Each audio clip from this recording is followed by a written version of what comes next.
तो future doctors, मैं आपके लिए एक बहुत ही इंपॉर्टेंट इन्फॉर्मेशन लेके आया हूँ। ये सामने एमसीसी की गाइडलाइन है, इसके हिसाब से सेकेंड काउंसलिंग जो है ना 2021 की पीजी और यूजी के लिए, उसको एक्सटेंड कर दिया गया है as per the direction of honourable court.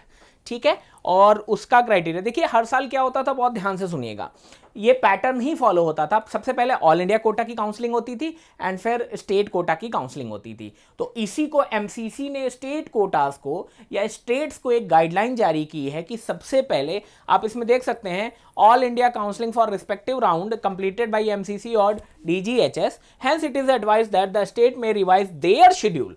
तो स्टेट्स को अपना शेड्यूल रिवाइज करना होगा और यह ध्यान रखना होगा कि राउंड 1 की काउंसलिंग के पैरेलली कुछ स्टेट्स ने काउंसलिंग की है, तो राउंड 2 की काउंसलिंग पहले ऑल इंडिया काउंसलिंग हो जाए and after then state counselling हो जाए। तो आपको इस चीज का ध्यान रखना है, सबसे पहले राउंड 1 की काउंसलिंग में ऑल इंडिया कोटा की जितनी सीट्स थी वो अलॉट हो जाती थी, बुक हो जाती थी, बच्चे उसमें एडमिशन ले लेते थे।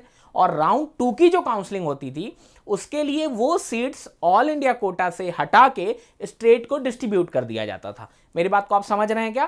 पहले ऐसा होता था, राउंड 2 के लिए ऑल इंडिया की कोटा की जितनी भी सीटें बचती थी उनको स्टेट में ही डिस्ट्रीब्यूट कर दिया जाता था। तो in short, all India quota में राउंड 2 में जो हैं वो सीटें नहीं अलॉट होती थी, वो स्टेट ही अलॉट करते थे। लेकिन इस साल ऐसा नहीं है, इस साल ऑल इंडिया राउंड 2 की भी काउंसलिंग करेगा और वो सीटें भी अलॉट करेगा अपने कोटा में, जो कि 15% कोटा है। मेरे पिछले वीडियो में आप इसको बहुत आसानी से देख सकते हैं कि राउंड 2 के कितनी, और मैं आपको बता दूं एक छोटी सी इंफॉर्मेशन, इस बार पिछले साल के कंपैरिजन में लगभग, मुझे लग रहा मैंने पिछले वीडियो में अपने बहुत ही क्लियर किया है, आप उसे एकदम जरूर से जरूर जाके देखें, तभी आप इनको दोनों को कनेक्ट कर पाएंगे। बहुत बड़ा गैप है, तो इस साल राउंड 2 में कट ऑफ काफी डाउन जाने वाला है। ये बहुत बड़ी स्माइल है फॉर जो 2021 के सिलेक्शन में है, जो भी बच्चे जिनका सिलेक्शन हुआ है, तो उनके लिए बहुत बड़ी न्यूज़ है ये।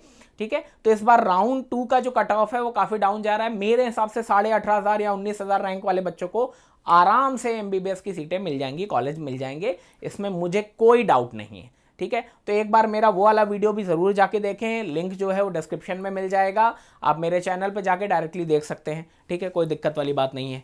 ठीक है, तो अब उन्होंने कहा है कि राउंड 2 की जो काउंसलिंग है वो रिवाइज करें और एमसीसी की राउंड 1 काउंसलिंग के बाद ही से करें। अब कुछ लोग बोलेंगे साहब क्या करें, कैसे करें? तो छत्तीसगढ़ के मेरे प्यारे फ्यूचर डॉक्टर्स, आप लोगों के लिए मेरी तरफ से एक इंफॉर्मेशन है, बहुत ही सिंपल सी।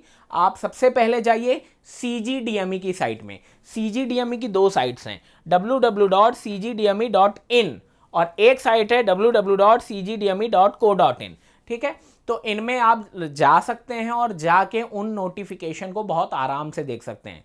जैसा कि इस साल का मैं पैटर्न देख रहा हूँ, छत्तीसगढ़ इस मामले में काफ़ी हिट है। हमेशा हर साल काउंसलिंग हो और विवाद ना हो तो बात ही नहीं आती, फील ही नहीं आती। You do not have a feel कि यू आर इन अ छत्तीसगढ़। जैसे कहते हैं ना, आप एक मैंने मूवी का कोई डायलॉग सुना है, आप मुस्कुराइए आप लखनऊ में हैं ठीक है, ये लखनऊ का एक डायलॉग है। ठीक है, तो वैसे ही छत्तीसगढ़ में मेडिकल काउंसलिंग के दौरान कोई विवाद ना हो, कोई झाम ना हो, बच्चे परेशान ना हो, तो फील ही नहीं आता कि हम छत्तीसगढ़ में। तो छत्तीसगढ़ में इस बार भी मेरी छत्तीसगढ़ स्वास्थ्य विभाग से, डीएमई से गुजारिश है कि बच्चों को कन्वीनियंस दें। कुछ बच्चों ने राउंड 1 में जिनको जो सीटें अलॉट हुई हैं उन्होंने उसमें एडमिशन ले लिए हैं।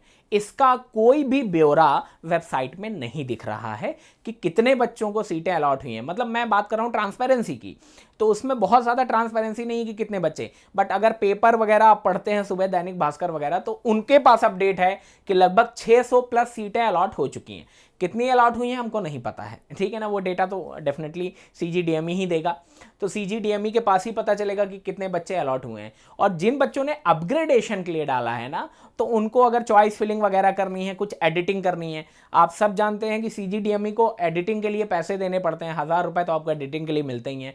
तो मैं चाहूँगा कि साहब आपको उसके लिए पैसे मिल रहे हैं, आप बच्चों को बहुत ज़्यादा सहूलियत प्रदान करें ना। बच्चे बहुत परेशान हैं, और जो इकोनॉमिक वीकर सेक्शन है जिसके लिए इस बार कोटा भी है ना, उनके लिए बहुत बड़ी प्रॉब्लम ये है। जैसे सपोज दैट एक बच्चा है जिसने नांदगांव में एडमिशन ले लिया है, अब वो अपग्रेडेशन के लिए देख रहा है, मान लीजिए वो देख रहा है रायपुर के लिए, बिलासपुर के लिए या भिलाई के लिए या कहीं के लिए भी देख रहा है, अपग्रेडेशन के लिए अगर देख रहा है तो उसको ये सहूलियत मिलनी चाहिए कि उसके जो पेपर हैं जो सबमिशन हो चुके हैं, मान लीजिए नॉन कॉमर्स का एडमिशन हुआ है, उसने अपने पेपर वहां सबमिट कर दिए और पेपर अगर सबमिट कर दिए तो अब दूसरी जगह उसका अपग्रेडेशन में सीट अलॉट हो गई, मान लीजिए पंडित जवाहरलाल नेहरू मेडिकल कॉलेज रायपुर में अलॉट हो गई, ठीक है, अपग्रेडेशन में उसको सीट मिल गई, तो अब उसके जो डॉक्यूमेंट्स है वो वहां से यहां ट्रांसफर हो जाए इंटरनली, ठीक है, पहली चीज। दूसरी चीज, जो फीस उसने सबमिट किया है वो भी इंटरनली ट्रांसफर हो जाए, या तो आप इमीडिएट रिफंडिंग का काम करिए, क्योंकि जो बच्चे मिडिल क्लास से हैं या अपर मिडिल क्लास से हैं या हायर क्लास से हैं उनके लिए कोई कंसर्न नहीं है। उनके लिए क्या है, साहब आप फीस रिफंड नहीं करोगे, वो जाके एक पर्टिकुलर टाइम पीरियड जो आपको मिलता है, एक टाइम जो मिलता है कॉलेज में जाके अपने आप को नोटिफाई कराने का, एडमिशन लेने का, तो आप वो बच्चा मिडिल सेक्शन से है, मिडिल क्लास से है, अपर हायर क्लास से है, तो वो जाके तुरंत एडमिशन ले लेगा, जो भी फीस होगी सबमिट कर देगा। लेकिन जो बच्चा गरीब है, जिस बच्चे के लिए 50,000 रुपए भी बहुत बड़ी राशि है, तो उस बच्चे का एडमिशन अगर नांदगांव में हुआ, अपग्रेडेशन में उसको रायपुर मिल गया है और वो रायपुर में जाके उसे फिर से 50,000 रुपए देने हैं, क्योंकि उसे अपनी सीट तो लॉक करनी ही है और उस नोटिस पीरियड में ही लॉक करनी है जितना टाइम उसे मिला है। तो मेरी एक गुजारिश है, मुझे लग रहा कि ये जो वीडियो है ये सब तक पहुंच जाएगा और सरकार बहुत ज़्यादा सुन रही है इस समय छत्तीसगढ़ में, तो मेरी ये गुजारिश है उनसे कि आप उसको देखें, और CGDME से मेरी ये गुजारिश है कि आप उसको सहूलियत दें बच्चे को, कि उसके जो डॉक्यूमेंट्स हैं वो ट्रांसफ़र हो जाएं ईजिली, उसके जो फीस है वो ट्रांसफ़र हो जाए ईजिली, जिससे बच्चों को काफ़ी सहूलियत मिलेगी, खासकर जो गरीब बच्चे हैं, खासकर वो बच्चे जो बहुत अच्छे सेक्टर से नहीं आते, जहाँ पे ट्रांसपोर्टेशन वगैरह की सहूलियत नहीं है। आप एडमिशन के लिए जो लॉकिंग पीरियड दे रहे हैं उसमें भी थोड़ा एक्सटेंशन करिए, जिससे बच्चे आसानी से, क्योंकि लेट तो हो ही चुका है ऑलरेडी ये सेशन, तो मैं चाहता हूँ और ज़्यादा उनको परेशानी ना हो। तो अब हम लोग आइए देखते हैं कि अभी क्या क्या टाइमिंग मिला है, उस टाइमिंग को देखते हैं, और उस टाइमिंग को देख के ये मेरे सामने आपके एक और नोटिफिकेशन है, आप इस नोटिफिकेशन को बहुत आराम से देख सकते हैं। देखिए, सबसे पहले verification of seat matrix bye institute 17 जनवरी 2022 से 18 जनवरी ये आया, ठीक है। लेकिन अब हम लोग को देखना है कि अब ये देखिए कौन से राउंड के लिए है, मॉपअप राउंड के लिए है, तो आपको इसको बहुत ध्यान से देखना है। सबसे पहले हम लोग को ये देखना है कि अब 7 फरवरी 2022 8 फरवरी को एक नोटिस जारी हुआ है, जिसमें ये बताया गया कि 9 फरवरी से 14 फरवरी तक आपको पेमेंट फैसिलिटी वगैरह ये सारी चीज़ें हुई। अब हम लोग ये देखते हैं कि सेकंड राउंड की काउंसलिंग के लिए उन्होंने क्या टाइमिंग दिया है। तो आइए देख लेते हैं सेकंड राउंड की काउंसलिंग के लिए उन्होंने जो टाइमिंग दिया है। देखिए बहुत ध्यान से, verification of seat matrix bye institutes ना 28 फरवरी को होगा, 2 मार्च से लेकर के 7 मार्च तक। ये स्टेट कोटा का है, तो कितने दिन दिए हुए हैं, 6 दिन दिए हुए हैं, ठीक है। मैं इसे थोड़ा सा आप लोगों के लिए एडिट भी करने की कोशिश करता हूँ, ठीक है। चलिए, तो ये एक डेट दी हुई है फ्रॉम 2 मार्च से लेकर के 7 मार्च तक, रजिस्ट्रेशन और पेमेंट के लिए है। चॉइस फिलिंग के लिए है 3 मार्च से लेकर के 7 मार्च तक, ठीक है ना। वेरिफिकेशन ऑफ इंटरनल कैंडिडेट्स केवल 2 दिन का टाइम है, तो मैं चाहता हूँ ये थोड़ा सा टाइम बढ़ जाए ना। सीट अलॉटमेंट के लिए टाइम है और रिजल्ट आ जाएगा 12 मार्च को, और 13 मार्च को रिपोर्टिंग करना है। तो रिपोर्टिंग के लिए 7 दिन दिए हैं, मुझे लग रहा इतने दिन काफ़ी हैं, तो इसके लिए मुझे कोई कंप्लेन नहीं है इसमें, ठीक है। अब थोड़ा सा हम लोग चले जाते हैं सेकेंड काउंसलिंग के लिए। तो सेकेंड राउंड की काउंसलिंग के लिए जो टाइम है अभी, जिस पे हमारा सबसे ज़्यादा फोकस है, तो सेकेंड राउंड की काउंसलिंग में अगर आप देखें तो एक नोटिफिकेशन आ गया है 9 फरवरी से लेकर 14 फरवरी तक ना। आपको क्या करना है, रजिस्ट्रेशन करना है, फिर चॉइस फिलिंग का टाइम मिला है ना, ये चॉइस फिलिंग का टाइम है। एंड आफ्टर देन 15 या 16 फरवरी को आपको क्या करना है, 17 फरवरी को आपको अलॉटमेंट हो जाएगा एंड रिजल्ट आ जाएगा 19 फरवरी को, और 20 फरवरी को आपको रिपोर्टिंग। तो 20 से लेकर के 26 तक, मतलब यहाँ पे भी 7 डेज दिए हुए हैं उन्होंने सेकेंड राउंड के लिए। अब चलिए शुरू करते हैं। ये देखिए, ये मॉपअप राउंड के लिए है और ये ऑनलाइन स्ट्रे वैकेंसी राउंड के लिए। तो इस नोटिफिकेशन में सारा कुछ दिया हुआ है, जैसे ये देखिए सीट अलॉटमेंट का प्रोसेस कब से कब तक है ना, रिजल्ट कब आ जाएगा और रिपोर्टिंग टाइम। तो आप CGDME की साइट में जाके आराम से इसे पूरी तरीके से देख सकते हैं कि ये ऑल इंडिया कोटा की काउंसलिंग का टाइम है। इसी के हिसाब से स्टेट कोटा का भी टाइम आएगा। तो अगर आप CGDME की साइट में जाके देखेंगे तो जहां तक मेरे पास इंफॉर्मेशन है, छत्तीसगढ़ के बच्चों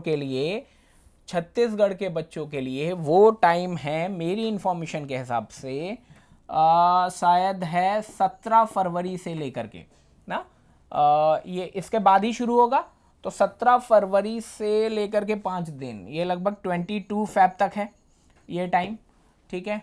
और फिर ये 22 से लेकर के 24 तक है, और ये उसी हिसाब से उसी के अकॉर्डिंग। तो इसमें जो लास्ट डेट है वो 28 फरवरी है फॉर ना अपने को जाके कॉलेज में नोटिफाई करना है, कॉलेज में जाके अपनी सीट को रिजर्व करना है, अलॉट करना है, ठीक है। तो अगर आप इस नोटिफिकेशन को जाके देख सकते हैं, ये आराम से अवेलेबल है वहाँ पे।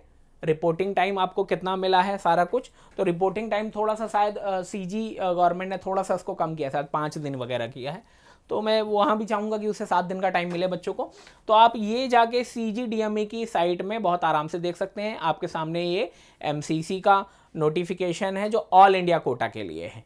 आप CGDME की साइट विजिट करें और वहाँ पे देखें स्टेट कोटा की काउंसलिंग के लिए, सेकंड राउंड की काउंसलिंग के लिए, मॉपअप राउंड की काउंसलिंग के लिए और स्ट्रे वैकेंसी की काउंसलिंग के लिए उन्होंने क्या टाइम रखा है, ठीक है। तो that's all for today's notification. आज के लिए मेडिकल की इन्फॉर्मेशन यही थी जो मुझे आप तक पहुँचानी थी, और आई होप मैंने सफलता से इसे पहुँचा दिया हो आप तक, ठीक है। और किसी भी टाइप की जानकारी के लिए, कितने रैंक में, कितने मार्क्स में स्टेट कोटा में आपका राउंड 2 में सिलेक्शन हो सकता है, आपको MBBS मिल सकता है या नहीं, इसके लिए आप कमेंट सेक्शन पे जाके मुझे कमेंट कर सकते हैं। अगर उसके लिए ज़रूरत पड़ी, और मेरे पास जैसे बच्चों के कॉल आ रहे हैं, अगर मुझे ज़रूरत पड़ी तो मैं उसके लिए एक सेपरेट वीडियो बना दूंगा। तब तक आप सब अपना बहुत ध्यान रखें, अपना बहुत ख्याल रखें। इस कोविड-19 के राउंड में अपने फ्यूचर डॉक्टर्स को मैं बेस्ट विशेस देना चाहूँगा, all the best from Kaushalya academy और डॉक्टर हीरामणि मिश्रा की तरफ से आप सबको बहुत बहुत बधाई। और मेरी बेस्ट विशेस, हमारे इंस्टीट्यूट की बेस्ट विशेस हैं आपकी तरफ हैं, जिससे आप अपने भविष्य को उज्जवल और बिल्कुल साकार रूप दे सकें जैसा आप चाहते हैं, ठीक है। तो अब मैं आज के अपने इस वीडियो को यहीं पे ख़त्म करता हूँ। इसके रिगार्डिंग अगर आपको कोई डाउट है, कोई कन्फ्यूज़न है, तो आप कमेंट सेक्शन पे जाके बोल सकते हैं। अगर आपने अब तक मेरा चैनल सब्सक्राइब नहीं किया, लाइक नहीं किया है, तो प्लीज़ इसे लाइक करें, शेयर करें। अगर आपको ये इन्फॉर्मेटिव लगता है तो मैं पूरी तरीके से फोकस हूँ मेडिकल के बच्चों के लिए। इन वीडियोज़ के थ्रू मैं उनको सहूलियत प्रदान करने की कोशिश कर रहा हूँ, ठीक है। तो आज के लिए बस इतना ही। आप सब लोग को मेरा नमस्कार। मैं डॉक्टर हीरामणि मिश्रा, आपका दोस्त और होस्ट कौशल्या एकेडमी से। नमस्कार।